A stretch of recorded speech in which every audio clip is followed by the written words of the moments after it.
les pido que buscan en sus Biblias el primer capítulo de Mateo. Y vamos a hablar de un tema de suma importancia: el nacimiento virginal de Jesús. ¿De dónde vino Cristo? ¿Quién es el Padre de Jesucristo? Y algunas personas dicen, eso fue José. Pero vamos a buscar en la Biblia lo que la Biblia dice acerca del nacimiento de Jesucristo. Mateo capítulo 1, y vamos a ver del versículo 18 al 25. Soy pastor de la Iglesia Bautista Nuevo Amanecer de Miramar, West Pines, una obra que el Señor puso en nuestros corazones hace casi 5 años atrás, ahí cerca de la I-75 en Pembroke Pines. Empezamos con 11 personas en mi casa y ahora tenemos cerca de casi 70 hermanos que se están reuniendo. Amén. Pónganse de pie en reverencia a la palabra de Dios.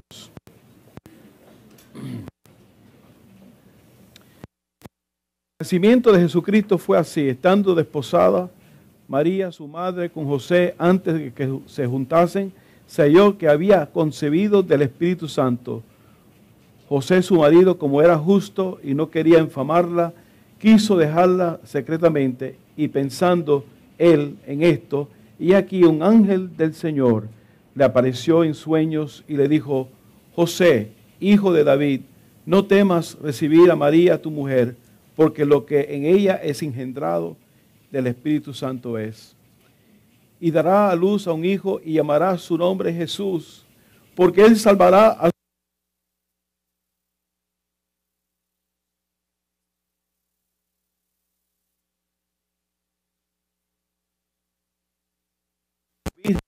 vida y dará a un hijo. Traducido es Dios con nosotros. Y despertando José del sueño, hizo como el ángel del Señor le había mandado y recibió a su mujer, pero no la conoció hasta que dio a luz a su hijo primogénito y le puso por nombre Jesús. Soberano Dios, te damos gracias porque tú eres el Dios de todo poder, el Dios de toda gloria, y estamos en esta mañana para anunciar las buenas nuevas de aquel que nos llamó de las tinieblas a su luz gloriosa. Gracias te damos, Señor, por un Salvador que verdaderamente nació de una virgen y que ese Salvador tiene poder para salvar. El que ha existido desde toda la eternidad invadió el tiempo, el espacio de este mundo para darse a conocer como tu Hijo, como el Salvador que solamente puede salvarnos de nuestros pecados. Gracias te damos, Señor. Bendice con poder a tu palabra, y que si aquí habrá uno que no conoce al Señor Jesús, que hoy puede ser el descubrimiento más grande de su vida, por Cristo Jesús. Amén. Amén. Amén. Se pueden sentar, hermanos. Y al abrir este pasaje, notan conmigo el contexto de lo que está hablando aquí. Aquí habla de cumplimiento de profecía, cuando Cristo entró en este mundo vil y pecador. Y encontramos que el nacimiento de Jesús es algo que nos hace ver que la obra es soberana de Dios. Nuestra salvación es una obra soberana de Dios y no del hombre. Y aquí vemos en el nacimiento de Jesús, hay 5 cosas rápidamente que vamos a ver en esta mañana acerca de cómo era el nacimiento de Jesús, cómo que el nacimiento virginal de Cristo es de suma importancia para nuestras vidas, para nuestras almas, para todo lo que nosotros creemos de la palabra de Dios. Si este nacimiento de Jesús no fuese virginal, estamos perdiendo el tiempo. No tenemos esperanza, no tenemos salvación. Cristo no resucitó de los muertos. La Biblia es una mentira si Cristo no nació de María como virgen. Nota que el milagro no está en María, está en el Dios del cielo, que hizo provisto la salvación de nuestras almas a través de su propio Hijo en la cruz del Calvario. Vayamos rápidamente a Génesis capítulo 3, versículo 15, y vamos a ver aquí la primera promesa del nacimiento de Jesús, lo que se llama el protoevangelio, la primera mención del evangelio aquí en Génesis capítulo 3. Nota cómo Dios obra a través de un milagro que Él va hacer. Y nota que en Génesis 3:15 dice, y pondré enemistad entre ti y la mujer, y entre tu simiente y la simiente suya. Esta te herirá en la cabeza, y tú herirás en el calcañar. Aquí está hablando de Eva, que a ella van a engendrar hijos, pero va a venir una cuya simiente va a engendrar el Hijo de Dios. Y aquí está la primera mención del Evangelio, aún en el libro de Génesis, que en el futuro el Salvador de los pecadores va a venir y Él va a herir a Satanás. Como Cristo venció la muerte, como Cristo venció a Satanás, así en su nacimiento Él da la profecía de proveernos salvación en Cristo Jesús. Aquí en este pasaje nosotros vamos a ver 5 cosas muy importantes que son necesarias para nuestra convicción. Es necesario creer en el nacimiento virginal. Cuando una persona conoce a Cristo como su Salvador y acepta el Evangelio, en el principio no entiende las cosas acerca de la Trinidad, acerca de lo que es totalmente la salvación soberana de Dios, y ni siquiera acerca del nacimiento virginal. Pero si esa persona que conoce al Señor Jesucristo, acepta la palabra, esa persona recibe la verdad, acepta la verdad y tiene confianza en lo que Dios dice en su palabra. Y si esa persona rechaza la verdad acerca de la Trinidad, acerca de la salvación que es eterna y por gracia, y si rechaza el nacimiento virginal, yo no creo que esa persona puede ser salva. Esa persona acepta la verdad y el Espíritu Santo le da convencimiento de lo que Dios dice en su palabra. Tú sabes que hoy en día 56% de los seminarios protestantes no aceptan de que Cristo nació de una virgen. Denominaciones enteras que hoy conocemos son liberales y por eso se están muriendo, porque no predican la palabra de Dios. Nosotros creemos que la Biblia es un libro inerrante, que viene de Dios. Y el Dios inspiró las escrituras a través de sus profetas, de sus apóstoles, de personas que eran divinamente inspirados por Dios para declarar lo que Dios nos da aquí en su palabra.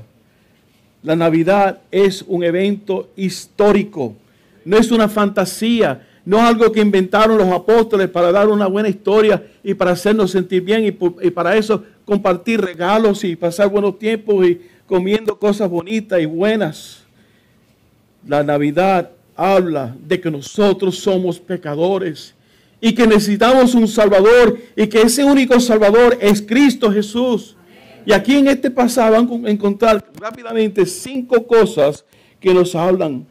En Mateo 22, 42 encontramos una pregunta de suma importancia acerca de los fariseos que hacen.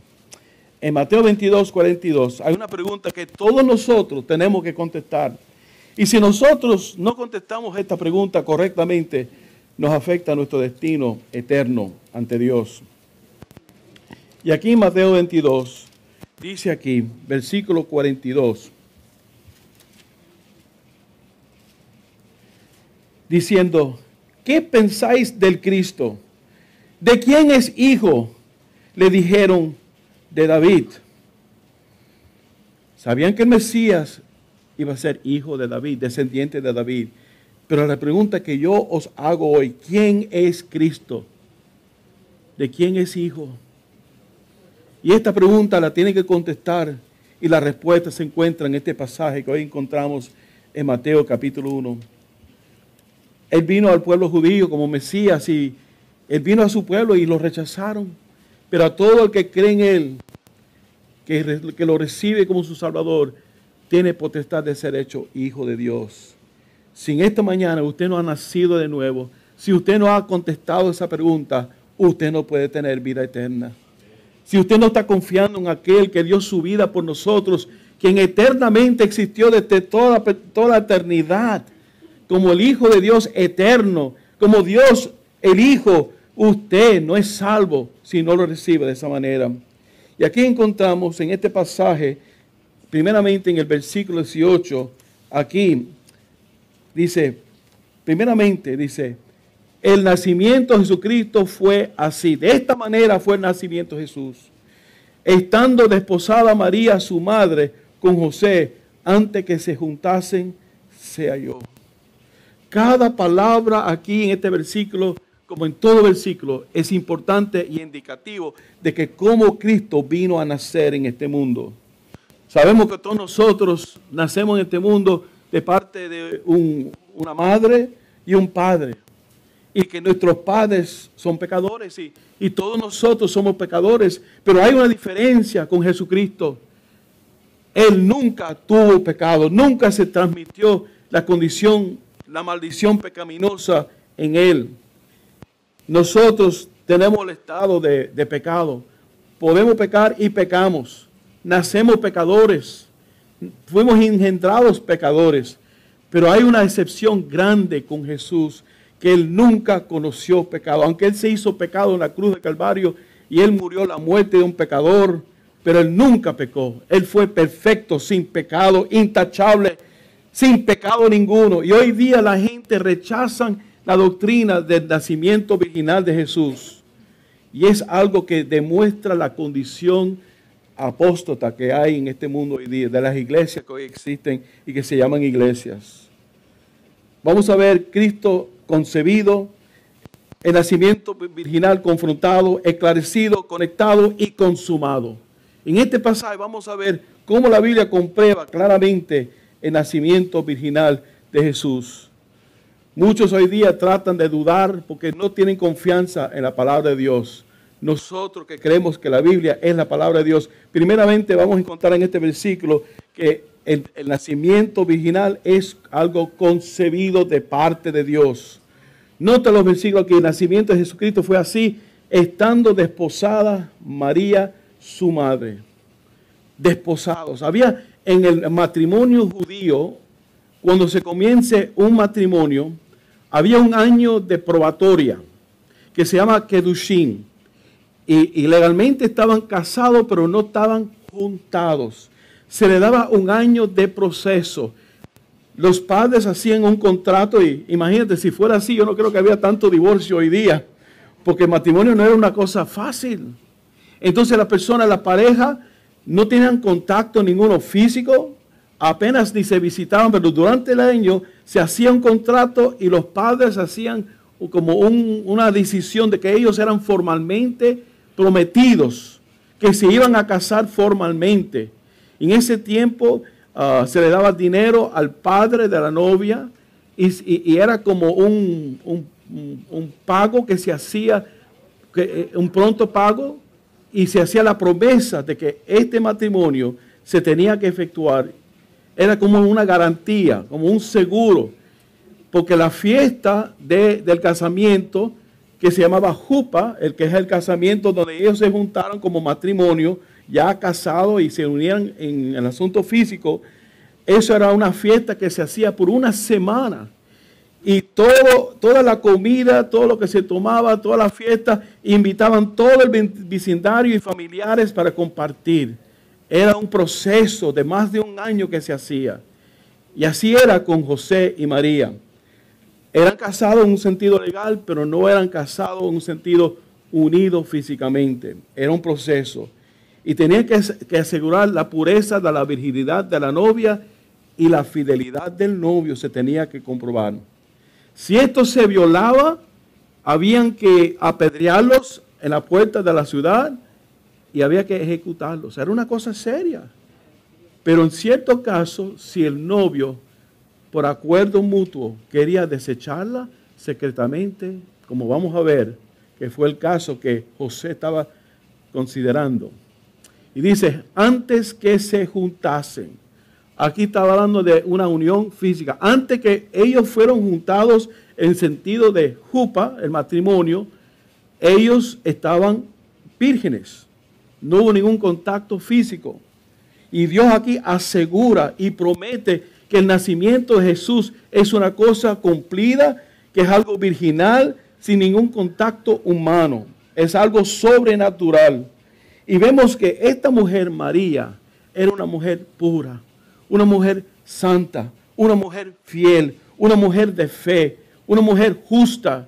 Tal vez tenía entre 13, 14, 15 años. Eso era la costumbre. El novio era de más años, tal vez tenía 20, 20 y pico años. Y eso era la costumbre en aquellos tiempos. Pero nota que también la conducta de José era un hombre justo, un hombre piadoso, un hombre que confiaba en la palabra de Dios. Y ambos eran de la descendencia de la dinastía de Israel, de la familia real. Y nota que ellos vivían en Nazaret. Pero nota que también tenían que ellos que volver a Belén, porque era orden de los romanos que iban a ser impuestos un impuesto y ellos tenían que volver a su tierra o su lugar nativo para reportar. Dios cumple su palabra perfectamente. La profecía, las 322 profecías concernientes a la persona de Jesús se cumplen a través de toda la Escritura. Ninguna profecía se falla. Dios es fiel. Él hace las cosas perfectamente. Y nota que aquí estaba la concepción del nacimiento virginal. El versículo 38 del capítulo 1 de Lucas también habla de la sinceridad y de la honestidad de María. Y la Biblia es tan clara cuando menciona esto. Y que Dios nunca falla en su palabra. Y en Lucas, el capítulo 1, primer capítulo, versículo 38 nos habla de la contestación de María. Y dice aquí, dice, entonces María dijo, he aquí la sierva del Señor, hágase conmigo conforme a tu palabra. Y el ángel se fue de su presencia. Y en aquellos días, levantándose María, fue deprisa a la montaña, a una ciudad de Judá, y encontró a casa de Zacarías y saludó a Elizabeth. Elizabeth era su prima. Y también algo aconteció a ella que milagrosamente Zacarías y Elizabeth estaban en matrimonio y que ellos ya viejitos concibieron ¿a quién? A Juan el Bautista. 6 meses antes. El matrimonio de ellos era una cosa maravillosa. La concepción de Juan el Bautista era tremendo. Aún ellos siendo viejitos concibieron un hijo. Y aquí se cumple la profecía de que alguien iba a venir antes que Jesús para preparar el camino. Nota que ahí dice, hágase conmigo conforme a su palabra. Ella creía en la promesa de la palabra del Señor. Era una mujer justa. Ella no era perfectamente sin pecado. Todos nacemos como pecadores. La Iglesia Católica dice que los padres de María, cuando la concibieron a ella, la concibieron sin pecado. La Biblia no enseña eso. Se llama la concepción virginal inmaculada de María. Esa no es una doctrina bíblica. Eso concedió en el siglo antepasado por una revelación a una mujer y dijeron que María no tenía pecado. La Biblia no enseña eso. Nota, ella dice, bendita soy yo entre las mujeres. Y nota que ella habla de Dios, ¿su qué? Su Salvador, indicando que ella necesitaba un Salvador. También la Biblia no enseña en la perpetualidad de la virginidad de María. María tuvo otros hijos, tuvo más hijos, varones y hembras, como se va a ver en la Escritura después. Entonces, aquí encontramos que la concepción de la Virgen aquí fue una concepción sobrenatural de parte de Dios. Era obra de Dios y no obra de un hombre. Viene de Dios totalmente. Seguimos aquí, el versículo 19 nos habla acerca también de este nacimiento y nos habla claramente acerca del Señor Jesucristo y acerca de su concepción. Y encontramos en este pasaje que Dios promete cumplir su palabra siempre.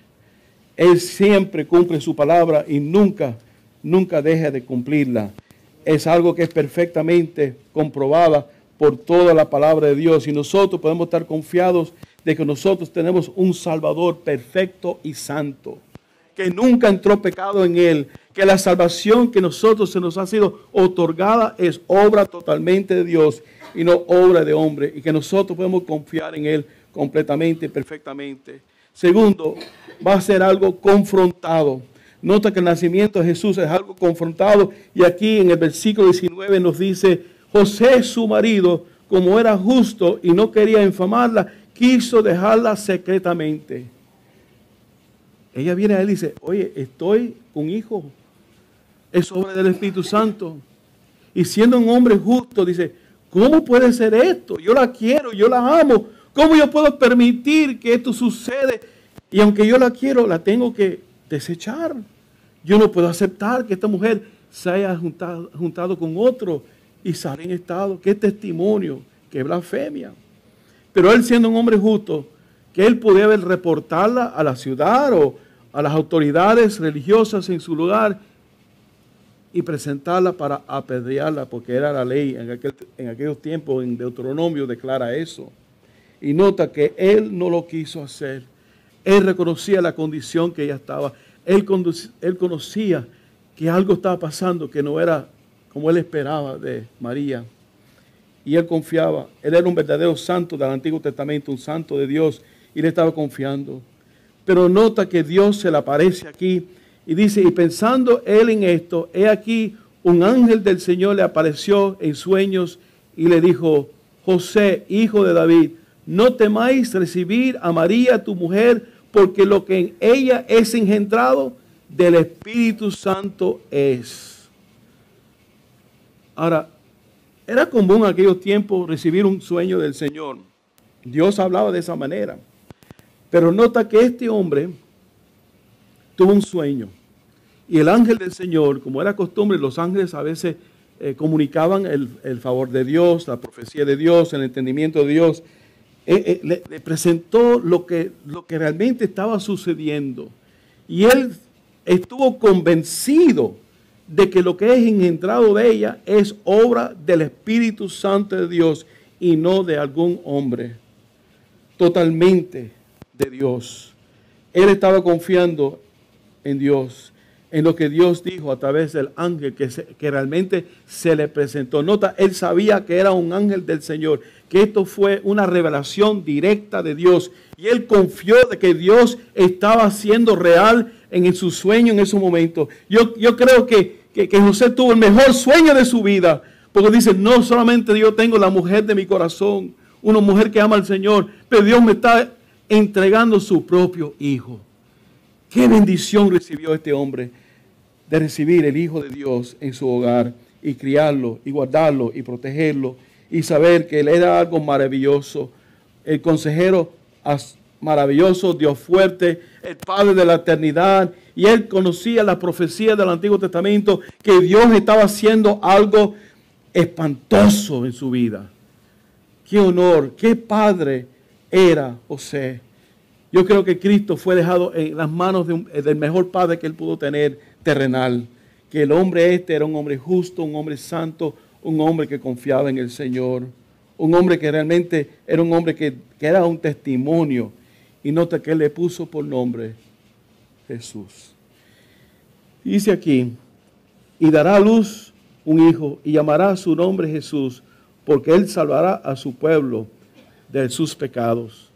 Todo esto aconteció para que se cumpliese lo dicho por el Señor por medio del profeta cuando dijo, he aquí una virgen concebirá y dará a luz un hijo y llamará su nombre Emmanuel. Qué revelación más espantosa recibe este simple hombre, este humilde hombre, este hombre piadoso, este hombre justo, que no quería el daño para María, sino él quería resolver el asunto para el bien de ella, porque la quería, la amaba, pero no quería difamarla. Nota que él da el nombre Jesús, que significa Jehová salva, o era forma de Josué. Y esto mismo se cumple en toda la Escritura, que no hay otro nombre dado a los hombres bajo el cielo en que podamos ser salvos. Así dice en Hechos 4:12. Es Dios solamente que salva, no hay otro Salvador. Nuestra salvación no está en nombre de Buda, ni Mahoma, ni ningún otro ser creado, sino el que es el eterno Dios de la gloria. Ofreció su salvación, ofreció su sangre por nosotros. Hasta dice en el libro de los Hechos, en Hechos 20, que Dios, su sangre. Dios tiene sangre en la persona de su Hijo Jesucristo. Y su deidad se manifestó en carne. Dios en carne. El cuarto punto que vamos a investigar en esta mañana, que el nacimiento virginal es un nacimiento no solamente concebido, no solamente confrontado, no solamente esclarecido, pero es conectado conectado con la historia, con la profecía de la Biblia. Es algo que es real. Y note que la palabra virgen aquí, en el griego, en el Nuevo Testamento, es la palabra partenos. Y esa palabra solamente habla de una mujer que nunca ha tenido contacto físico con un hombre. Si el nacimiento viene a través de la simiente de la mujer, y las mujeres no tienen simiente, es el hombre. Pero nota que la Biblia en Génesis 3:15, como leímos, la simiente de la mujer. Nota que a través de una virgen, la palabra en Isaías, cuando dice virgen, una virgen concebirá, es la palabra alma. Y esa palabra se podía haber usado para una mujer joven, que era común. Pero nota que cuando tú lees el texto de Isaías, dice, nota, es como un asombro, es como algo sorprendente, una virgen que concebirá. No es cualquier virgen, es una virgen particular, una virgen que es llamada, escogida, consagrada, preparada. Y esto es algo milagroso que va a suceder. No es cualquier concepción, es una concepción que solamente viene de parte de la obra soberana de Dios. Y nadie puede discutir esto. Aún los liberales, aquellos que culpan la Biblia con errores de los cuales no hay ningún error, tratan simplemente de desprestigiar la persona de Jesús. Siempre tratan de atacar su nacimiento virginal. Y es tan triste hoy día que hoy hay gente que dudan de la Escritura porque no tienen una relación personal con el Dios del cielo, que no aceptan lo que Dios declara en su palabra. Y hoy mismo tenemos personas que dicen que son cristianos, que dicen que aceptan la palabra, pero dudan de lo que está escrito en ellos. No solamente encontramos que el nacimiento de Jesús es algo conectado con el Dios de la eternidad, Dios con nosotros. Nota que es esclarecido, es un nacimiento virginal, se cumple la profecía, pero nota que es un hecho consumado. Versículo aquí dice versículos 22 al 23, dice, todo esto aconteció para que se cumpliese lo dicho por el Señor por medio del profeta. Todo se va a cumplir. Toda la profecía se va a cumplir hasta cuando Cristo venga. Por eso yo le llamo a esta doctrina la doctrina dominó. No porque es cubana. Porque un dominó, cuando se cae el dominó, ¿qué cae? Todo lo demás cae. Si Cristo no nació de una virgen, se cae la doctrina de la autoridad y la veracidad de la Escritura.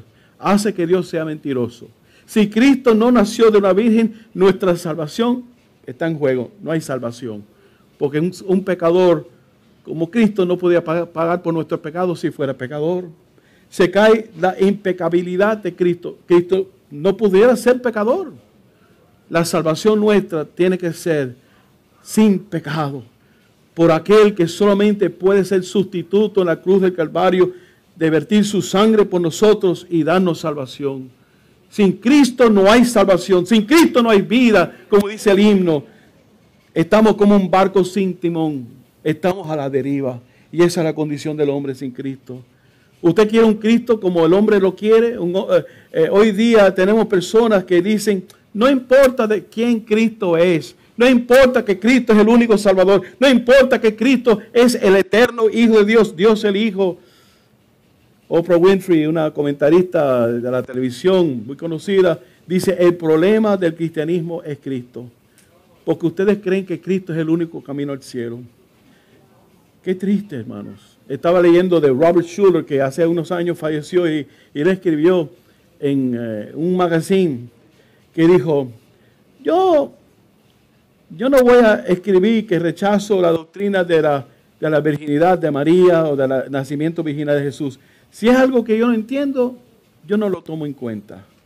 Y es una manera sutil de negar el nacimiento virginal de Cristo. Y cuando usted no entiende una cosa, hay cosas que yo no entiendo en la Escritura, hermano, pero yo las recibo por fe, porque Dios las declara. Yo acepto de que Dios es un Dios Padre, Hijo, Espíritu Santo. 1 más 1 más 1 es todavía 1. Y el Dios del cielo dijo, en el principio Dios dijo, hagamos al hombre a nuestra manera y nuestra semejanza. Él no está hablando de los ángeles, Él está hablando de sí mismo. El Padre, el Hijo, el Espíritu Santo están presentes en la creación. Pero yo no lo entiendo. pero yo la acepto. Hermano, yo ni entiendo cómo una persona llega a este mundo y yo tengo 3 hijas. Es un milagro de Dios. Yo estuve presente en el nacimiento de mis hijas y es un milagro de Dios como un ser humano entra en este mundo. ¿Cuánto más el Dios del cielo entrar en una virgen y hacerse hombre y salvarnos de nuestros pecados y darnos vida eterna? Es un milagro de Dios. Entonces, si eso es posible, ¿cuánto más que cuando Cristo empezó su iglesia, el día de Pentecostés, vino el Espíritu Santo y moró? Y si el Espíritu Santo puede efectuar el nacimiento de la iglesia del Señor, ¿cuánto más de una virgen en que Cristo vino a este mundo para salvarnos de nuestros pecados? Dios es un Dios de milagro. Y dijo María, ¿hay algo imposible para Dios? No hay nada imposible para Dios. Dios es el mismo ayer, hoy y para siempre. Y así dijo de la persona de Jesucristo. Y dice, he aquí una virgen concebirá y dará a luz un hijo y llamará su nombre Emmanuel. Aunque no lo llamaban en la tierra cuando él nacía Emmanuel, pero esto era un título, Dios con nosotros. Desde Isaías, este título habla de que Dios estaba en carne, viviendo entre nosotros, se manifestó en nuestro medio y nos otorga vida eterna. Dice, pero dice aquí, y despertando José del sueño, hizo como el ángel del Señor le había mandado y recibió a su mujer. Nota que recibió a su mujer, pero no la conoció hasta que dio a luz a su hijo primogénito y le puso por nombre Jesús. Aquí hay tanto en este versículo. Nota lo que dice estos 2 últimos versículos. Dice, la había mandado, donde el ángel le había mandado, y la recibió como su mujer. No la separó, no la puso aparte, pero dice, y no la conoció hasta.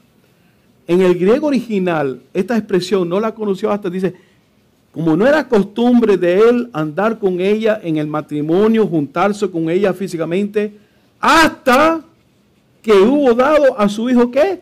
Primogénito. Después de que Cristo entró en el mundo, él tuvo un matrimonio normal, físico, correcto ante el Señor.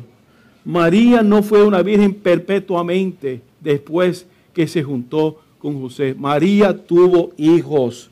Así lo dice en Juan capítulo 7, en otro pasaje. Hasta tuvo hijas también. Y cuando dice hermano de Jesús, la palabra hermanos en el lenguaje original del griego significa nacido del mismo vientre. La única manera que tú lo puedes considerar como primos o otra cosa es el contexto que determina. Pero nota que cuando habla de hermanos, adelfos en el griego significa nacido del mismo vientre. María tuvo otros hijos. Y nota que Cristo es mencionado como que primogénito. Significa que Cristo era el primero y después tuvo ¿qué? Más hijos. Entonces María concibió más hijos después. Pero claro, no de la misma manera sobrenatural, sino que ella tuvo relaciones correctas bíblicamente que honraban a Dios. Y ella tuvo más hijos. Nota que María no es la causa de nuestra salvación. Ella no es corredentora de nuestra salvación. Nota que cuando los magos llegaron a la casa después que Jesús nació, y tal vez 2 años después, nota que ellos vinieron a ¿qué? A adorar. Y nota que ellos no adoraron a María, sino adoraron a ¿quién? Al niño. Y Cristo es el objeto de nuestra adoración. Y algún día toda lengua va a confesar, toda rodilla se va a doblar y declarar que Cristo es el Señor. Y tú sabes una cosa, cuando dice que Él es el Señor, está diciendo deidad. Así lo cita en el Antiguo Testamento, que todo nombre algún día va a citar que Jehová es el Señor, el Dios del cielo, el Dios de la eternidad. Él es digno de toda gloria y adoración. Cristo tiene la misma gloria que el Padre. Padre, recuérdate con aquella gloria que compartimos en Juan 17, cuando dice, yo soy Jehová, yo no comparto mi gloria con nadie, es porque Él es Jehová Dios, igual que el Espíritu Santo, igual que el Hijo, igual que el Padre, es Dios eterno. Y cuando Cuando Jesús se le declara a los fariseos, dice, antes que Abraham fuese, en Juan 8:58 dijo, yo soy. No está diciendo yo he sido o yo fui. Él dijo en una forma enfática, correctamente en el griego, ego eimi, yo soy. Los testigos dicen, bueno, la traducción nuestra, nosotros la traducimos, yo he sido. No, hermanos, es yo soy. No hay otra manera de traducirlo. La traducción Nuevo Mundo está bien mal y incorrecta. Y por excusa que ellos dicen que no existen, la Biblia es clara que dice que Cristo es el eterno Dios. Y que algún día todos nosotros, en el cielo o en el infierno o sobre la tierra, va a declarar que Cristo es el Señor. ¿De quién es Cristo, hijo? Esa pregunta la tienes que contestar. Esa pregunta la tienes que conocer bien claro. ¿Quién es Cristo? ¿O Él es tu Salvador? ¿O es mentiroso? ¿O es un pecador como cualquier de nosotros? Pero David dice, el que no ama al Señor Jesucristo, maldito es. Dice en 2 de Corintios, capítulo 16. Tenemos que tener una relación personal con Cristo. Tenemos que reconocer que Él es el eterno Hijo de Dios, nacido de una virgen, que murió por nosotros, fue sepultado y al tercer día resucitó. Y todo aquel que cree en Él no se pierda, mas tenga vida eterna. ¿Cuál es la esperanza en este día? ¿Cuál es tu gozo en este día? ¿Cuál es tu relación con Dios en este día? ¿Está usted seguro de que usted es salvo? ¿Está usted seguro de que usted tiene vida eterna? Y espero que en esta mañana usted pueda contestar esa pregunta. Vamos a orar. Tal vez en esta mañana aquí hay alguien que no está seguro de su salvación. A mí no me importa de qué iglesia usted es. A mí no me importa que si tú eres una persona religiosa. Todos somos religiosos de alguna manera. Lo que importa es Cristo en su vida. ¿Está usted seguro de que usted al partir de esta vida va a la presencia del Señor? Hoy es el día de salvación. Tal vez aquí hay alguien que no está seguro, que no está confiando en la gracia de Dios para salvarle, que lo único que lo puede salvar es la fe en Cristo.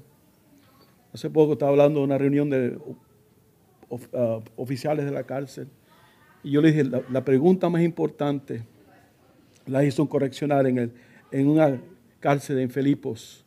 ¿Qué debo hacer para ser salvo? Y Pablo le dijo con Silas, cree en el Señor Jesucristo. Eso es todo lo que tú tienes que hacer. Confiar en Él, creer en Él, depositar su fe en aquel que salva.